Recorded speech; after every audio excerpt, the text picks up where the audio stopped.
Hello there, and welcome to Monday Madness with Amanda Yates. How are you doing?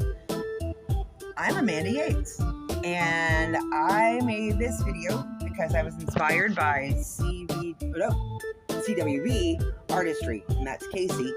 She had a collaboration last week for Summerween, and I thought, wow, that's a really great idea. I had never heard of Summerween before.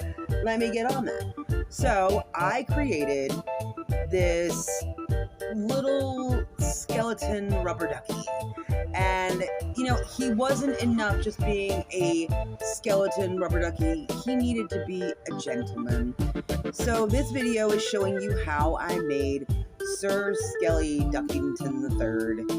I take some Let's Resin interference mica powder in the golden shade and a little bit of neon powder, and mix them together and just burnish them all over the mold. And I went back through with a baby wipe afterwards to try to clean up any lines. Didn't really work too much, but I'm not mad about it. He turned out pretty cool. And so here I am mixing some Let's Resin black mica powder into 6 ounces of resin. And in the other cup, I took the leftover powder that I'd mixed together to burnish onto the mold and mixed it up because I figured, what the heck, why waste it? I'll go ahead and use it in something. And I've got plenty of little molds out in my shop that I can completely fill up with that little bit of resin. So here I am filling up the mold, and not the hair. There was a hair. There was a dog hair because we have lots of dogs. Anyhow, I pour this with just straight black. I am going to jiggle it and tap it and squeeze it and love it and do everything I can to get the bubbles out of it. However, there will be bubbles. Spoiler alert, there will be bubbles. And let me just tell you guys, I have been working with resin solely for 3 months. So I'm still really new. I'm still really learning everything.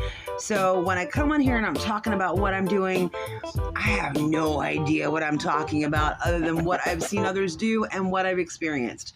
So all I can say is, if you haven't played with resin yet and you want to, give it a go. It's highly addictive, but a lot of fun, and you can create some really great artwork with it.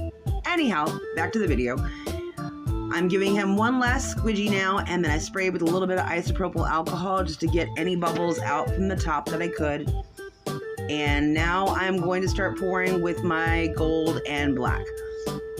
And I'm making some turtles, and they're kind of my go-to with leftover resin. I love my little turtles. They're cute. They make really cute little pendants, and I try to make a variety of them and keep them on hand. I'm really trying to amp up for the fall. Sorry, there's a truck. For the fall fairs here in our town, because we have lots of fall festivals and winter festivals.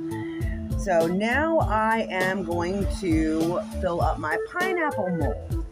This mold was a purchase from Dollar Tree. It's an ice cube mold, and I saw it and had to have it and decided to try it.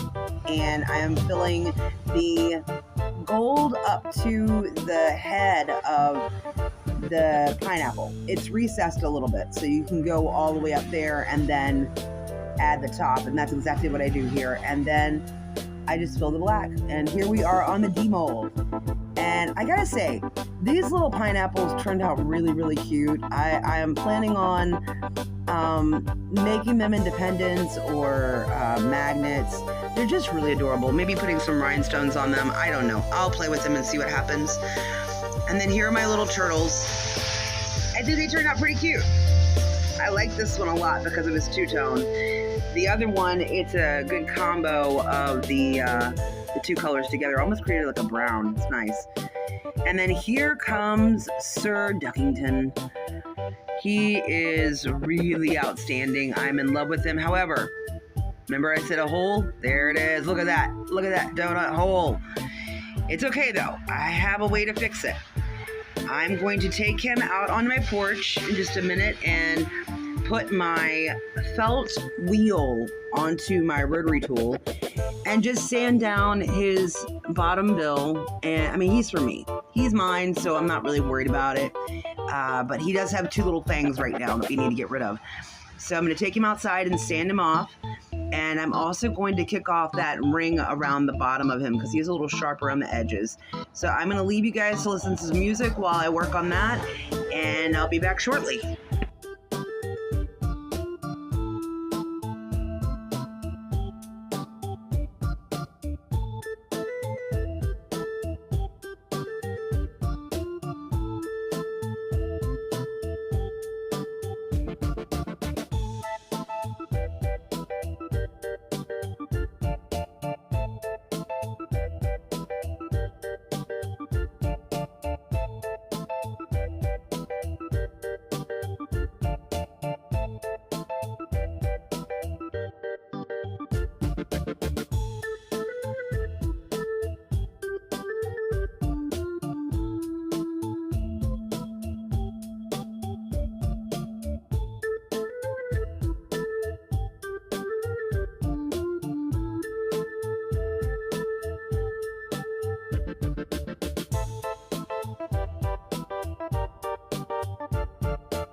Okay, and I'm back.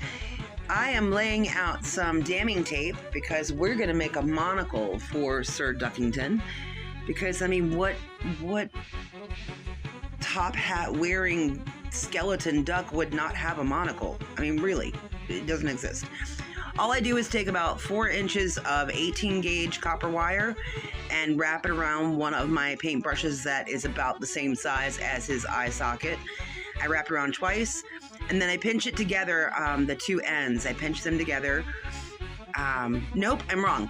I actually folded a 1/4 inch of the wire. I folded in half real tight and then wrapped the other wire around that little nib or nub or the end that I had folded, that I crimped. And then I just trimmed it up, you know, to make sure there were no sharp points sticking out. And then I'm gonna lay it here on the damming tape after I tighten it up a little bit. Now, anytime you have wire that is a little bulbous or sharp, if you use your needle nose pliers to press down really hard on it, you can flatten it out. It'll make it a little softer. And I do know this because I used to do wire jewelry. Oksana from Oksana Crafts used to be my go-to every day when I was working on jewelry. Anyhow, so here is our monocle. I'm still working on it, apparently. There we go. It just went down on the mat.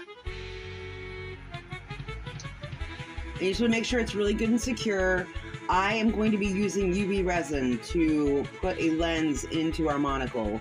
It's J. Diction UV resin. And I'm just doing like really 1 drop at a time. This is really small, and the 2 coils on the monocle aren't sealed yet. So this is going to actually seal that in the process, as well as creating the lens. So I think I did this about 4 or 5 times, where I dropped 1 drop of the resin, blasted it with the UV light for about 10 to 15 seconds, and then rinse and repeat until I got the thickness on the monocle that I wanted. Okay, and once I actually got to that thickness, I am going to flip my damming tape over and go ahead and give it a 30-second cure with the UV light on the other side, just to make sure my lens is completely cured and I don't have to worry about any stickiness or anything like that. Now, I want to say thank you so much for watching this video. I am going to go ahead and let the music play out because I made a cute little song for this guy. But thank you so much for watching. If you're a subscriber, I appreciate you so much. And here comes a very hard change up on music. I love you guys. Take care. Bye.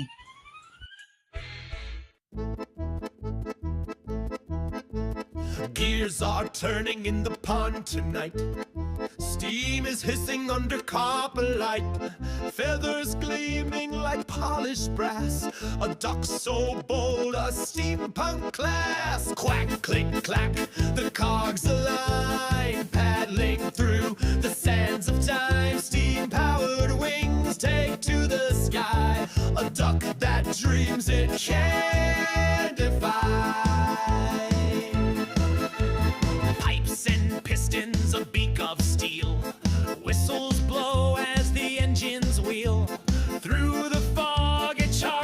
way.